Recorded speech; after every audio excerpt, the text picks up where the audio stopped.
All right, we are here post-game after the Barnstormers' big home opener win against the reigning champion, Arizona Rattlers. Coach Wooten, how you feeling, man? I'm feeling great, man. You know, my guys came out and played hard, man, so I'm proud of those guys playing against a great team in Arizona.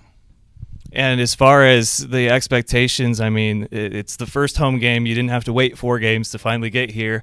Arizona comes in. You knew that they beat who they beat for the United Bowl last year, but obviously you've always got a plan. What was the mentality going into this week? We have to show everybody that we're physical too, and we can get physical with the best of them. So, you know, we wasn't going to back down because, you know, they play physical play. So we wanted to show them that we can play physical all game, and that's the plan, and we stuck to it, and we got the victory today.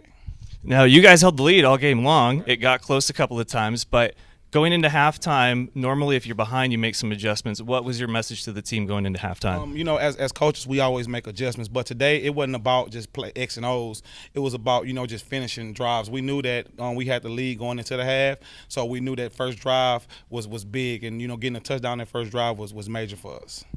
Now, anything stand out to you as far as what this win means in particular so early in the season? Just another win.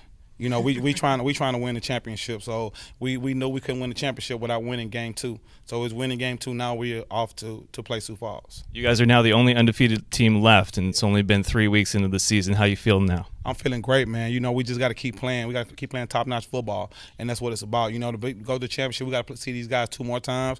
We got to see Sioux Falls 3 times, and we got to see a good Nebraska team. So, you know, we got to keep it going, man.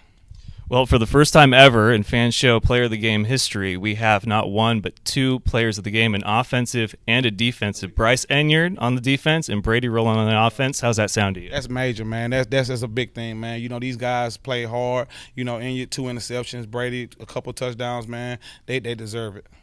All right, Coach. Well, hey, congratulations on the big win. Thanks for having me again. No problem at all. We're going to bring up those guys here in just a second. So, Roland, you're up first. Grab the belt. Sling it over that shoulder. Hey, man, congratulations, first and foremost. Now, I've been trying to get you on the show for a while, and now here we are with the belt. I mean, well-deserved. That touchdown that you had where you reached for it, I mean, was it, if I get it, I get it, and if I don't, I don't, or what went through your mind on that one? You know, I was just trying to finish the play. He hit me pretty good, and after the hit, I was still up, so, you know, I'm going to fight until he brings me down. So it's been a real 1-2 punch with you and Ryan Ballantyne. He was a little quieter tonight, but obviously Drew Powell, your mobile quarterback, was busy on the ground. Did you feel like you needed to step up, or is that just how it happened? I think that's just how it happened. I mean, Ryan had a big game last week. This week I come in and make some plays. It's going to be tough for defenses all year with us and Johnny and Sheldon. I mean, we got a pretty good receiving core, so if they're going to take one away, the other one's going to have a great game. Now, Arizona's defense was probably one of the best in the league, if not the best, coming into tonight, and for good reason, too. I got to see them in their home opener against Sioux Falls. How did you guys approach this on an offensive front? Because that's essentially where it was going to come down to. It was how many points you could score against one of the top Ds. We knew our defense was going to, hold them to some points, and we came into the week knowing that it was going to come down to us receivers making plays, and that's what Coach kind of, got us thinking. Day one, scouting report told us that it was going to be us. We make some plays, we get out of here with a win, and I think we made just enough to get out of here with a win. Excellent. And how long do you think it takes to develop a chemistry with a new quarterback like Drew Powell? Because it seemed like you guys were pretty much on the same page tonight. Yeah, it takes a couple games. It's hard, especially until we get to the arena to practice. We can't really launch that deep ball very well in our practice facility, but I think we're there. I think we got a couple more, got to get a couple more practices, games in, and then our offense is going to be hard to stop. All right, well, man, congratulations again. Stick around for a minute. I'm going to get a photo with you and Enyard, but go ahead and hand off to Defensive Player of the Game, Co-Player of the Game, Bryce Enyard. My man, how you doing? Congratulations on the win and the honors. Thank you, man. It's just a great game. I really don't know what to say. I'm just glad we got out with the win.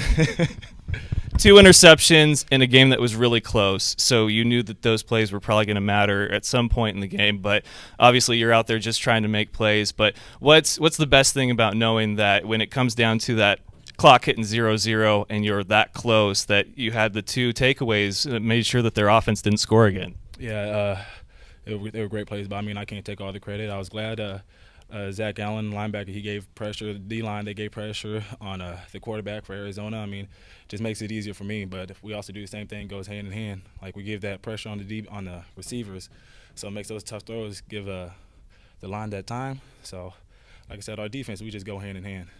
This offense is obviously still really good with its run game as well as its playmakers that can stretch the field, but there you are down the field. Who did you feel like was your biggest threat tonight, and who did you want to stop the most on that offense? Oh, number 5, of course. I mean, me as a DB, I always find the biggest threat as a receiver, and I mean, I've heard his name a bunch of times.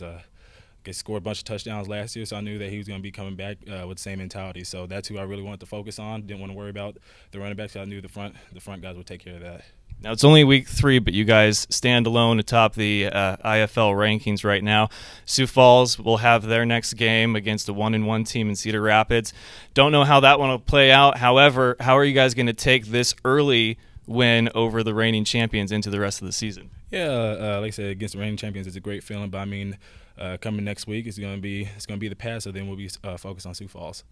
All right, man. Well, hey, congratulations. Hell of a game performance by you. It's my number you're wearing, number 8, man. Always a pleasure, though. I appreciate it. Thank you. Thank you.